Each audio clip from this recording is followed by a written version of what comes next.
ভারতের ভেটোর পরে আসতে রাজি হয়নি শ্রীলঙ্কা, আফগানিস্তানও। তারপরেও থেমে থাকছে না। এসিসির মিটিং, এজিএম হচ্ছে ঢাকাতেই। ইতিমধ্যে সব ধরনের প্রস্তুতি সম্পন্ন করেছে বাংলাদেশ ক্রিকেট বোর্ড।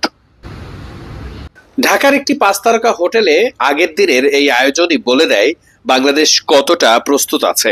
বাংলাদেশ এবং ভারতের এই ব্যানারগুলো এখানে উপস্থিত আছে, যদিও ভারত এই এজিএম এ যোগ দিচ্ছে না। ইতিমধ্যেই বাংলাদেশ ক্রিকেট বোর্ড বরণ করে নিয়েছে এসিসির প্রধান, যিনি একই সাথে পাকিস্তান ক্রিকেট বোর্ডের কর্তা এবং সে দেশের স্বরাষ্ট্রমন্ত্রী। এসিসির পূর্ণ সদস্য দেশগুলোর মধ্যে ভারত, শ্রীলঙ্কা, আফগানিস্তান এই মিটিংয়ে আসতে অস্বীকৃতি জানিয়েছে। তারপরেও বাংলাদেশ আয়োজন করেছে এসিসির নির্দেশনায়। পূর্ণ সদস্য দেশগুলোর মধ্যে শুধুমাত্র বাংলাদেশ এবং পাকিস্তানই এই মিটিংয়ে অংশগ্রহণ করছে। এছাড়াও অন্যান্য সহযোগী দেশগুলোও থাকছে এখানে। আপনারা ঠিক যেমনটা দেখতে পাচ্ছেন, আয়োজনের কোনোই কমতি রাখছে না। 5 তারকা হোটেলে বাংলাদেশ সব ধরনের আয়োজন রাখছে।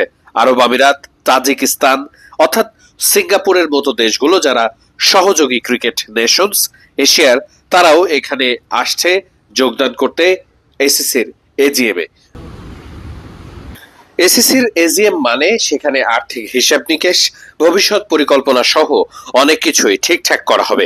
এমন গুরুত্বপূর্ণ একটা মিটিংয়ে ভারত, আফগানিস্তান, শ্রীলঙ্কা উপস্থিত না থাকায় সে মিটিং কতটা সফল হবে সেটা নিয়ে প্রশ্ন উঠছে। 2 মাস পরে আয়োজন হওয়ার কথা টি-20 ফরম্যাটের এশিয়া কাপ, যেটার আয়োজক আবার ভারত। এখন পর্যন্ত সেই টুর্নামেন্ট মাঠে গড়াবে কিনা সেটা নিয়েই শঙ্কা তৈরি হয়েছে। এর মধ্যেই আবার এসিসির মিটিং, যে মিটিংয়ে বাংলাদেশে আসতে অস্বীকৃতি জানিয়েছে ভারত, শ্রীলঙ্কা, আফগানিস্তানের মতো দেশগুলো।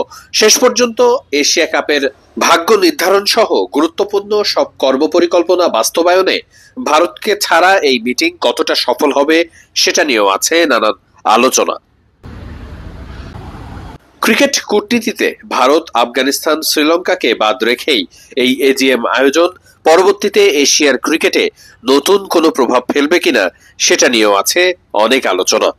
তবে সবকিছুকে একপাশে রেখে ইতিমধ্যেই এজিএম করার জন্য সব ধরনের প্রস্তুতি সম্পন্ন করেছে বাংলাদেশ ক্রিকেট বোর্ড। বাংলাদেশের একটি 5 তারকা হোটেলে সেই আয়োজন হচ্ছে, সেটি দেখতে পাচ্ছেন। বাংলাদেশ ক্রিকেট বোর্ড আয়োজনের কোনো কমতি রাখছে না। ঢাকা এ ব্যাপারে সবসময়ই অভিজ্ঞ। নিশ্চিত করেই পাকিস্তান ক্রিকেট বোর্ডের সঙ্গে বাংলাদেশ ক্রিকেট বোর্ডের সম্পর্ক উন্নয়নে গুরুত্বপূর্ণ ভূমিকা রাখতে পারে এই এজিএম। এছাড়া সিরিজ বাড়ানোর জন্য আলোচনা হতে পারে বলে শোনা গেছে। রিপোর্টটি তৈরি করার সময় বাংলাদেশের ক্রীড়া উপদেষ্টার সঙ্গে দেখা করতে গেছেন এসিসির প্রধান।